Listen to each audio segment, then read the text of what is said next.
केंद्रीय मंत्री Shri B N Verma जी, Bharatiya Janata party के क्षेत्रीय अध्यक्ष और बदायूं की इस लोकसभा सीट से प्रत्याशी श्री दुर्विजय साक्य जी, प्रदेश उपाध्यक्ष दिनेश शर्मा जी, जिलाध्यक्ष श्री राजीव कुमार गुप्ता जी, सांसद बदायूं डॉक्टर संघमित्रा मौर्य जी,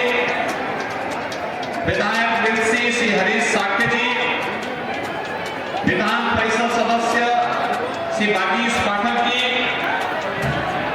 सभी हमारे विधायकगण, महेश गुप्ता जी, आज श्री राजीव कुमार सिंह जी, विमल कृष्ण अग्रवाल जी, अजीत यादव जी, कुशाग्र सागर जी, बीके भारद्वाज जी, जितेंद्र यादव जी, राजेश यादव जी और भारी संख्या में आज की इस चुनावी सभा में उपस्थित भारतीय जनता पार्टी और सहयोगी दलों के पदाधिकारीगण, उपस्थित बदायूं संसदीय क्षेत्र से जुड़े हुए बिलसी बदायूं के सभी मेरे बहनों और भाइयों, इस पावन धरा को जो वेदों की साक्षी है, इसे मैं कोटि कोटि नमन करता हूं। बहनों और भाइयों, लोकसभा का चुनाव चल रहा है और लोकसभा का चुनाव देश की सर्वोच्च पंचायत का चुनाव है, लेकिन इस चुनाव को भी समाजवादी पार्टी ने मजाक का विषय बना दिया। मैं इसलिए कह रहा हूं कि समाजवादी पार्टी ने इतनी बार अपना प्रत्याशी बदल दिया है कि प्रत्याशी देने के पहले, मैदान में अखाड़ा सजाने के पहले ही समाजवादी पार्टी अपना हार मान चुकी है। यह बार-बार प्रत्याशी बदलने का जो कारण है, आपने देखा होगा, पहले एक प्रत्याशी को दिया, उसे लगा कि वह बदायूं के अखाड़े में फिट नहीं होगा, तो उसको मना कर दिया गया। फिर चाचा को दिया, तो चाचा पे उम्र का लगता है ज्यादा बोझ आ गया, चाचा ने पलायन का रास्ता अपना लिया। अब भतीजे पर विश्वास करने का प्रयास हुआ है, लेकिन भतीजे के पांव पहले ही उखड़ चुके हैं। और इसलिए बहनों और भाइयों, कई क्षेत्रों में समाजवादी पार्टी एक बार नहीं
एक लंबी फेरस्त